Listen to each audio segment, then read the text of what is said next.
सुर में गाना सीखिए पाधानीसा ऐप के साथ। AI powered personal music teacher from Saregama.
তুমি না থাকলে সকালটা এত মিষ্টি হতো না, তুমি না থাকলে মেঘ করে যেত বৃষ্টি হতো না। তুমি আছো বলে মন কষাকষি করে হাসাহাসি নাক ঘষাঘষে।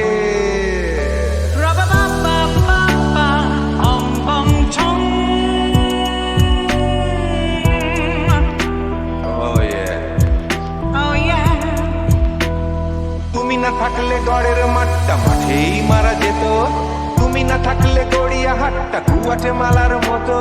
তুমি না থাকলে গাইতো না গান গুপি বাঘার দল, মোহন বাগান কবে হয়ে যেত শুধু east Bengal. Give me more. Oh yes. Ooh, this connection. তুমি আছো বলে টেক্সাসে বসে বসে মাছের ফ্রাই, নিউ জার্সিতে তোমার গাড়িতে হঠাৎ তোমাকে চাই। তুমি তুমি আছো বলে সিসিলিতে আছে সুচিত্রা উত্তম, আজ বাগদাদ কাল ব্যাবেলনে তোমার সম্মেলন। তুমি না থাকলে সুকুমার রায় লুঙ্গি পরে গামছা গলায় খবর পড়তো।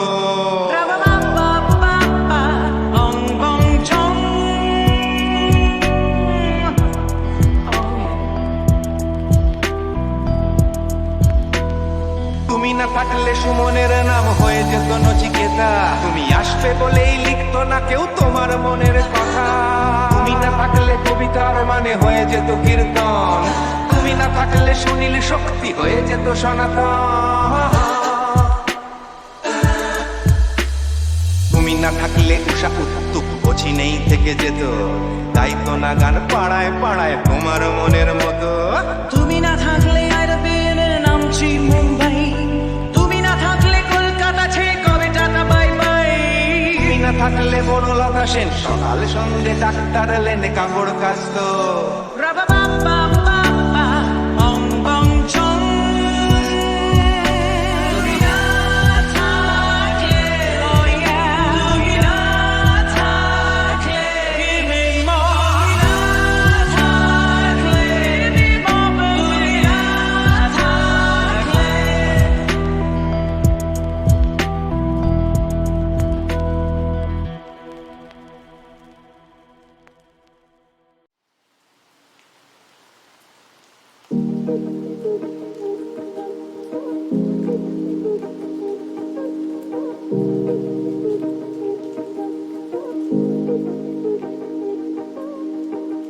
শুধু গানের বেলা কোনো গান শোনাবার,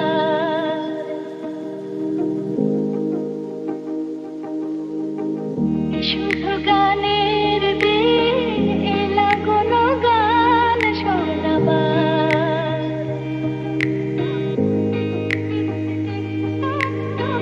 পৃথিবী শুধু জানো দক্ষিণ হাওয়ার, পৃথিবী শুধু জানো দক্ষিণ হাওয়ার। শুধু গানের বেলা কোনো গান শোনাবার,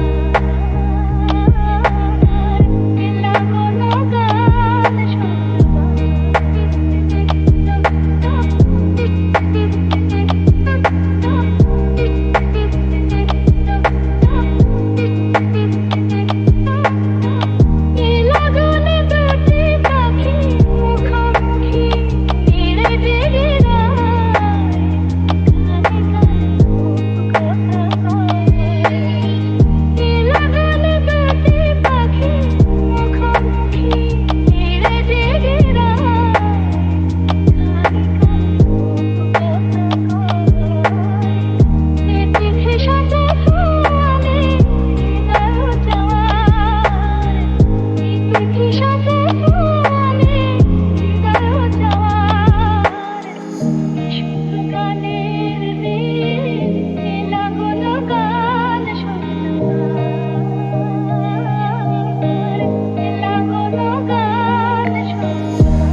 এবারের না কবিতাটির শিরোনাম রাজ অনুগ্রহ।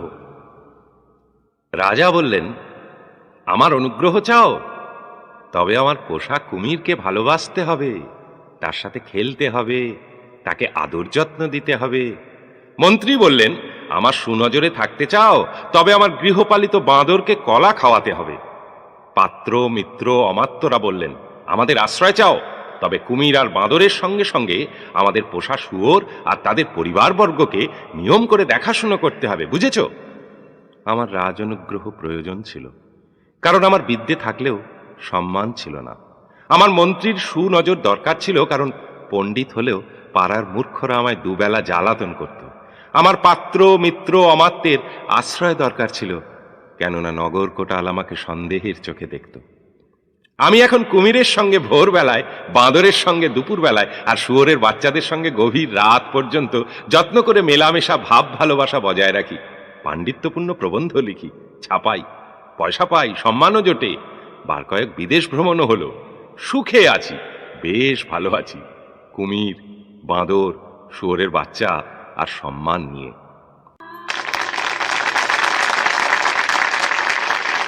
এবারের না কবিতাটির শিরোনাম রাজ অনুগ্রহ। রাজা বললেন, আমার অনুগ্রহ চাও? তবে আমার পোষা কুমিরকে ভালোবাসতে হবে, তার সাথে খেলতে হবে, তাকে আদর যত্ন দিতে হবে। মন্ত্রী বললেন, আমার সুনজরে থাকতে চাও? তবে আমার গৃহপালিত বাঁদরকে কলা খাওয়াতে হবে। পাত্র মিত্র অমাত্যরা বললেন, আমাদের আশ্রয় চাও? তবে কুমির আর বাঁদরের সঙ্গে সঙ্গে আমাদের পোষা শুয়োর আর তাদের পরিবারবর্গকে নিয়ম করে দেখাশুনো করতে হবে, বুঝেছ? আমার রাজ অনুগ্রহ প্রয়োজন ছিল, কারণ আমার বিদ্যে থাকলেও সম্মান ছিল না। আমার মন্ত্রীর সুনজর দরকার ছিল, কারণ পণ্ডিত হলেও পাড়ার মূর্খরা আমায় দুবেলা জ্বালাতন করত। আমার পাত্র মিত্র অমাত্যের আশ্রয় দরকার ছিল, কেননা নগর কোটাল আমাকে সন্দেহের চোখে দেখত। আমি এখন কুমিরের সঙ্গে ভোরবেলায়, বাঁদরের সঙ্গে দুপুরবেলায় আর শুয়োরের বাচ্চাদের সঙ্গে গভীর রাত পর্যন্ত যত্ন করে মেলামেশা ভাব ভালোবাসা বজায় রাখি। পাণ্ডিত্যপূর্ণ প্রবন্ধ লিখি, ছাপাই, পয়সা পাই, সম্মানও জোটে। বার কয়েক বিদেশ ভ্রমণও হলো। সুখে আছি, বেশ ভালো আছি, কুমির, বাঁদর, শুয়োরের বাচ্চা আর সম্মান নিয়ে।